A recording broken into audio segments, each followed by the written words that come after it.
I'm sorry. We're on This live. is the way it is. This is what happens. This is much go. music. Oh, okay. You're having fun, and then we catch you in the moment. Oh. Do a little country riff, and suddenly here you are. We don't do that often. Yeah, country riffs. Country's taking over. So you've come in here, and apparently, Ken, from your record, we said they're just a little tired. And we just rolled off the bus. Yeah. So where did you bus in from?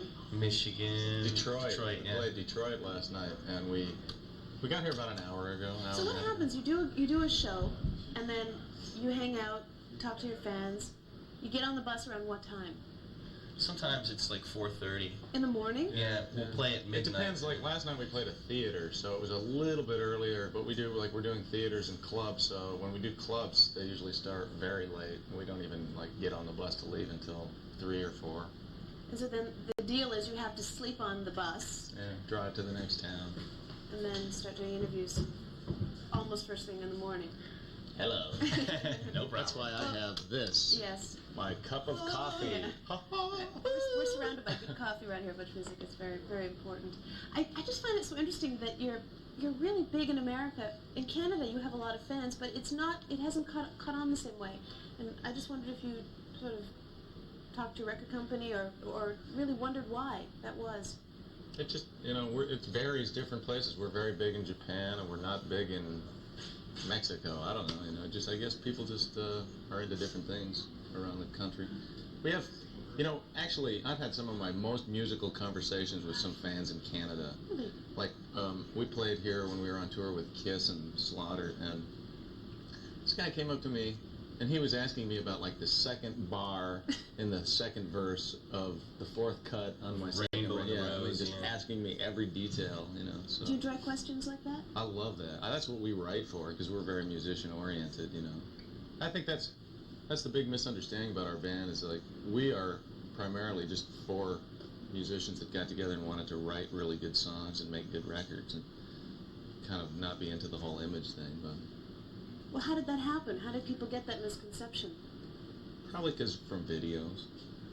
I think videos make music something visual rather than something audible. But we're happy to be here. Well, you've been playing live, so that's good. A little bit of country music for us. No, videos, there's like that Tool video, man. That is really cool. And they never appeared in it. So they can help songs, but they can also do different things. It's weird, like in our videos, they hire people that say, all right, now you got to wear this leather jacket, and they make all these clothes for us and everything, and the band makes Rev wear it all, so he's got 4 leather jackets. Yeah, and so now, we just kind of said, forget it to all that stuff. We just wear whatever we happen to be wearing that day. And, do you think that it works against you that you're a nice-looking gentleman? Well, thank you. Well, I don't consider What are you doing later? No. Yeah, it didn't help, I guess. Honestly, yeah, it really doesn't help. Because we're not ugly, I guess, and it didn't help. And we never get into trouble. I'm gonna get a nose job, like this. To make it worse. We need to get into some kind of. We need to go to jail for a couple days or something. I was in jail just the other day. Please talk about that. No, I wasn't. Our truck driver was in jail. Truck driver was in jail. We had to What's bail her him name? out. What's her name? Bob. Why is Bob in jail? Bob got pulled over by very mean policemen. He badmouthed the policeman. They hassled him, yeah. How very rock and roll.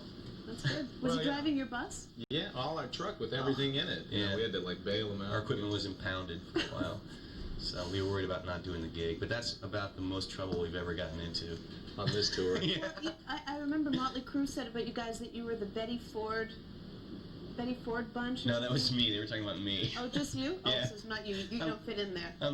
Reb's beer clock goes off at 3 o'clock every day. It used to be 7 o'clock. Yeah. They were talking after drink. But they were talking about the fact that you guys were really relatively straight-laced as far as rock and roll goes. Motley Crue was saying that? Yeah, about you. Gee, I don't know whether to thank them or... Thanks, the thing is, like I said, we're very misunderstood. We concentrate on musicianship. Our drummer was a founding member of the Dixie Dregs, and I was in Alice Cooper's band, and Reb was doing a lot of sessions in New York for a lot of major artists, and we put this band together because we wanted to have a band that did really good songwriting, and that's really what we're all about. Why don't you play a really good song for us now? Oh, No. I guess you can't do that one. Okay. I can't do that. No, we came up with a version for this song that was on our second album, Can't Get Enough, that's kind of, It's just fun. it's just funky. It's, So we'll play it's it the if you wanna blues. hear it. I like the blues. Great. Are we in tune? Not really. Yesterday, all my trouble. Ready? Yeah. 2, 3, 4.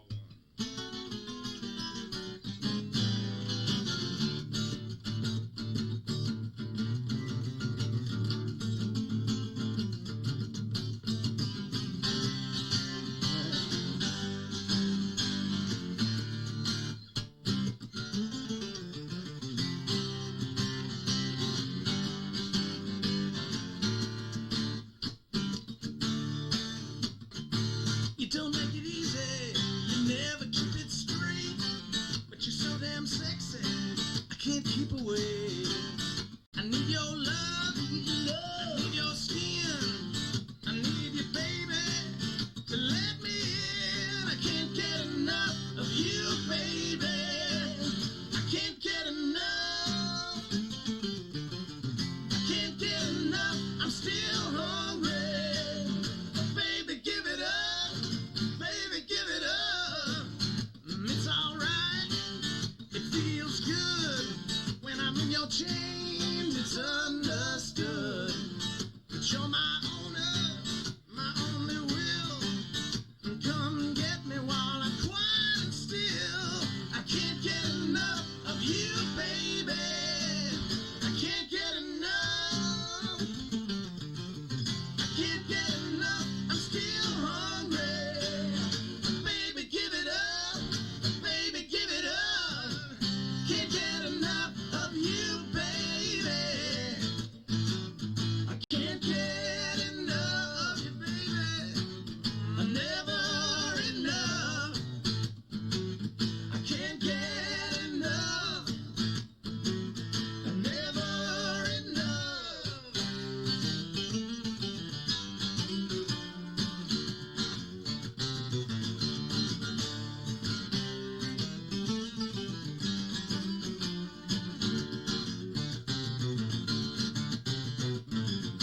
It's alright, feels good when I'm in your chains. It's understood. My soul confession levels do. Come and get me, girl. It's up to you. I can't get enough of you, baby. I can't get enough. I can't get enough. I'm still hungry.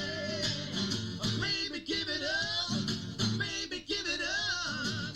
Can't get enough of you, baby. I can't get enough. I'm still hungry. Baby, give it up. Baby, give it up. I can't get enough.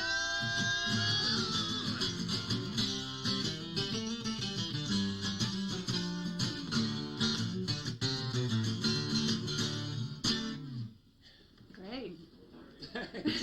Woo! Ooh, good one. Hey, we're still on. You're still on live, and I want to ask you another question about the art of songwriting. It surprises me that you guys even write words, that you're so musical. You almost could be just an instrumental-based band. He writes the words. He's the lyric guy. I write words by default because no one else in the band is up for it. So, actually, the words on our third album, those are by far the ones I've worked on the most. They're by far our best, all-around tunes, musically and lyrically. You mean What? our new album? Yeah, a new album called Pull. Yeah, a little plug there. So, We'll see. why- We knew everyone in the industry was waiting for us to come out with a record so they could all go, pull! See, That's really why we called it that. it's a That was little my inside answer, joke. But I'd like to know why you think this is the best written, or why it became the best written. What happened to you over the last few years that encouraged you to write better? We sat down to write for the third album, and we wrote 4 or 5 songs, and we felt like we were just not covering anything new. It was kind of throwbacks from our first 2 records, and we wanted to kind of move on forward. And to me, lyrics are the thing that can make something timeless or not. So I spent 3 or 4 months on each lyric, and some are better than others, but there's There's a few on there that we're really proud of. 3 or 4 months on each lyric? Yeah. How do you do that? You just you work on it a little while, and then you put it away and come back to it, and put it away and come back to it, and put it away and come back to it. I mean, I had very definite ideas about how I wanted them to shape up. You know, there's songs like "In for the Kill" and "Who's the One" and "Blind Revolution Mad." It's not easy to talk about things that are going on in the world in a non-preachy way, or just kind of statements about what's going on, that it's not trying to sound like you know too much or be too preachy. It's a very fine line. So I wanted to, there's no lines in there. A lot of it has double and triple meanings, and there's a lot of different stuff in there. Would it stand up as poetry? I think so, yeah. Oh, Some of that's it, good. yeah. About maybe half of it. Now let's talk about your your skill with guitar. You have an instructional video up? Yeah. It's just everything that I do in one video, and explains how to do it. And I like to do jazz fusion music. It's kind of jazz fused with rock. I do that on the side, and that's all in the video. All of my kind of fusiony So guitar what kind of music. things do you what are some of the basics that people should know, that a lot of people who play guitar that are pretty good, but there's some basics that they just don't clue into? What are some of your recommendations? One thing that's good is to learn on acoustic guitar. I learned on acoustic, and if you learn the basic chords on an acoustic and then you go to electric to play them, it's a lot easier, and you don't learn Yngwie licks. Like the first thing, I've met guys that are just great players, but they can't play a 12-bar blues, but they can play really fast, and they'll jam over a 12-bar blues, like instead of like that, they'll go, and the whole solo will be totally fast, and the whole thing is, you gotta have some feel.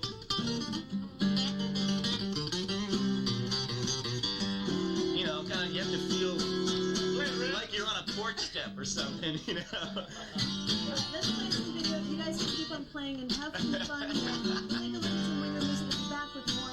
I can't stop my leg.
just chatting. I think it's so interesting what you were telling me. I'm only going to tell a little bit of it.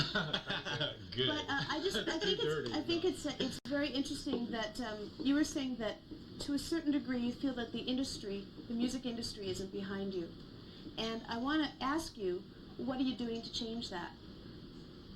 Well, we're not really.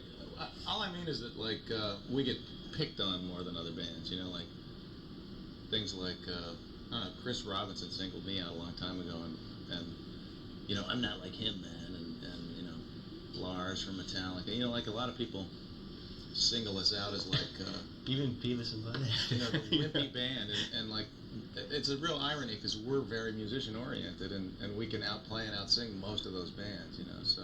So where did it come from? I don't know. Maybe. Not that it's it's not like a. I don't know. I guess that just happens to people. You know what, Not a you competition, did the you know. Playgirl thing that we're not going to show on the air, but you did do it, and that must have been really not a good thing. So did You Jackal. know what? That went pretty There you unnoticed. go. But you know, the music? yeah, I mean, he was naked. All I did was I was in a suit, and I was like, hey. Yeah, but but then people go, well, then he's just a pretty boy. I don't know. I mean, I thought that was going to be a lot worse than it was, and Atlantic Records put that out, and I was like totally. What happened was there was a shoot. Playgirl said, okay, we'll give you approval, but they never did. They just put it out, and I would have never put that out. I was just in a suit, so who Yeah. cares, you know? But maybe that had something to do with it. But I thought that went pretty unnoticed. Like nobody ever said anything to me about it. I think that what's very interesting about both of you is that because you are trained musicians, classically trained, Juilliard. I studied from a comp teacher who was one of the composition teachers there. Yeah, Like, I didn't actually that's, go to That's school. pretty impressive, both of you. And the fact that you have danced, you've studied dance for years and years. How does that affect you now as Kip the rock star? The fact that you have ballet training and that you have classical musical training. Like I say, I mean, the rock star thing. I mean, we just totally don't connect with that. And you know, Reb and I met in a session in New York. I was doing a session for Arif Mardin playing bass, and he was doing a thing with Fiona playing all the sessions for a guy named Beau Hill, who was a big producer for a while. And like our whole thing has been music and songwriting. So when we made it, it was a total accident. Atlantic didn't even want to sign us. We got signed because Beau was like, sign these guys. They didn't want to do it. They turned us down twice. Millions of times. Everyone turned us down. And then all of a sudden, our first album did a couple million, and bang, you know, we're heroes, and everybody turns around and goes, we knew you had it all along. But I don't feel like they ever really got what we did. And then the second album did very well, and it just, you know, we don't like go, hey, we're rock stars. You know, we hang out after our gigs with the fans, and we are into writing for people who connect with what we do, you know, and if you don't connect with it, that's totally fine. I'm going to ask you to play another song, because this song, we're going to play Who's the One. We're going to do something kind of interesting. We're going to roll the video while you guys play it, because the video is very, very cool. And I think it illustrates what you're trying to say in the song. Speaking of taking control, this is a video that my friend of 22 years and myself directed. That we were tired of video directors, you know, who there's no mystery to making a video. For all you young aspiring bands out there, you know, there's not that much to it, and most video directors are going to want to spend all your money and make a video they can put on their reel so they can go get a motion picture gig. It looks like a Pepsi commercial, you know. And this is the first time we actually grabbed the camera and said, okay, we're making this video ourselves, and this is exactly what we want to say, unedited, pure from the band to the video, and this is Just one camera, just walking around with a camera. Not an inexpensive video. Extremely. Really? Yeah, we just Yeah. shot it in a day. It was, you know, most videos you'll spend $100,000 on. This was 20, Good for you. Good for you. All right, we're going to play the video. and Reb paid for it. How nice of you.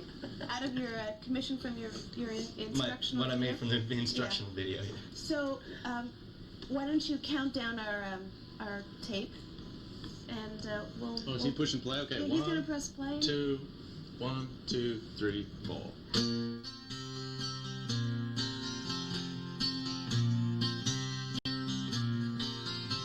When the colors all begin to fade,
those cool sayings in the video? My friend researched some quotes that we were trying to like show that history continues to repeat itself, and you know, he researched it in some different books. And Very cool. So you're playing tonight live at RPM. And my Check voice it out. won't sound like that tonight. Be a little more Little warmed bus up. voice there. And let's show the CD. Get ready. Get your guns ready. Pull. Throw it up. it can also mean pull my finger. You know? Oh, like your uncle does, right? Right. Yeah, good. Okay, well, we're going to thank you very much for dropping by. Thank you. We have a lot more coming up in, what's that? Oh, they want you to play, would you play some more for our crew? Little blues. All right, little E, blues. 2, 3, fall. And we'll be back with Start Me Up, so please don't go away.